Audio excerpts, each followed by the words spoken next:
अगर आपको कोई अच्छी आइडियल बॉडी बनानी है तो उसमें क्या क्या प्रक्रिया होती है, उस प्रक्रिया को मेंटेन करके आप अपने आप को सेट रख सकते हैं। तो आज हम बात करेंगे अपने पार्ट 2 में 30% वाले के बारे में। तो चलिए स्टार्ट करते हैं।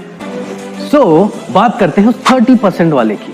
अब उसमें प्रक्रिया तो वही रहेगी, वही जिम जाना, वही अनुशासन, वही नियम जो 60% का रहता है। लेकिन यहाँ पे जो चेंजेस आते हैं वो क्या रहते हैं? 60% ने भी सोमवार से शनिवार तक अपना वर्कआउट किया, 30% ने भी सोमवार से शनिवार तक वर्कआउट किया, दोनों का एक ही टारगेट। लेकिन यहाँ पे 30% वाले में चेंजेस क्या आते हैं? जो दिन ब दिन बदलता रहता है या डिले होता रहता है। जैसे आज सोमवार है, सोमवार को वर्कआउट किया, अरे यार थोड़ा हैवी हो गया, एक काम करते मंगलवार को स्किप करते, बुधवार को करते, बुधवार को किया, फिर गुरुवार को भी वही सेम प्रॉब्लम, शुक्रवार करते हैं, फिर शनिवार आता है और उसके बाद तो संडे आ जाता है। फिर हम सोचते हैं मंडे से रीस्टार्ट करेंगे और बॉडी को बनाना आरंभ करेंगे। लेकिन यहाँ पे प्रक्रिया जो उस बीच में खाने पीने की रहती है, जो 60% वाला कर रहा था, अब वो जो 30% वाला भी वही प्रक्रिया कर रहा है जिसे हम डाइट कहते हैं, जो सोमवार को कर रहा है, मंगलवार को कर रहा है, बुधवार, गुरुवार, शुक्रवार, शनिवार। लेकिन उसमें गैप जिस दिन का आया, उस गैप को कैसे फिल किया जाएगा? मान लीजिए कि सोमवार को उसने 2 अंडे, 2 रोटी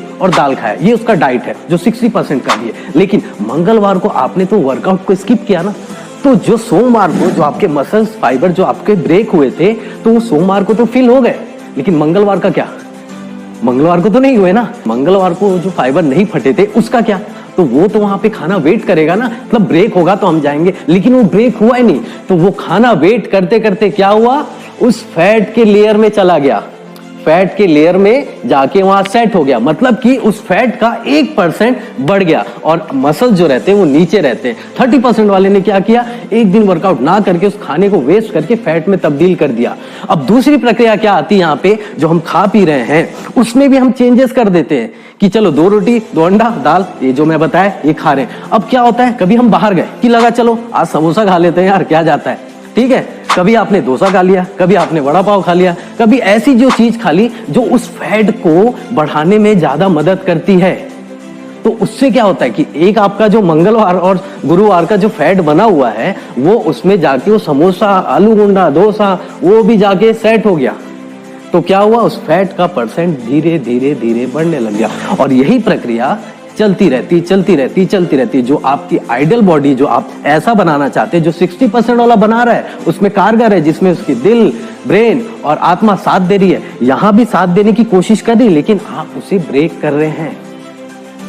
और यही हमारे बॉडी बनाने का जो मंत्र है, workout, diet and sleeping and meditation. नहीं तो जिम तो जा रहे हैं, वर्कआउट कर रहे हैं, लेकिन बॉडी कैसे बन रही है? इस तरीके से जो 30% वाला जो बना रहा है, पूरा शिद्दत से वर्कआउट कर रहा है, लेकिन अपने खान पान में चेंज कर रहा है, कर तो सही रहा है, लेकिन खान पान के द्वारा अपनी चीजों को ब्रेक कर रहा है। 60% वाला भी तो वही कर रहा है ना, लेकिन उसको वो सेट कर रहा है नियम कानून से। जैसे बूंद बूंद से घड़ा भरता है, वैसे ही ये आपके ऊपर निर्भर करता है कि आप उस पॉजिटिव के मसल्स को बढ़ा रहे हो कि नेगेटिव के फैट को। तो उम्मीद करता हूं आप लोग को चीजें थोड़ी बहुत समझ आई होंगी। अगर नहीं भी आई होंगी तो कोई बात नहीं, मुझे आप कमेंट करके बता सकते हैं। और वीडियो पसंद आई तो लाइक करिए, सब्सक्राइब करिए। मिलते हैं मेरे नेक्स्ट एपिसोड में जल्द ही, जिसका टॉपिक रहेगा बॉडी एनर्जी। तब तक अपना ख्याल रखिए।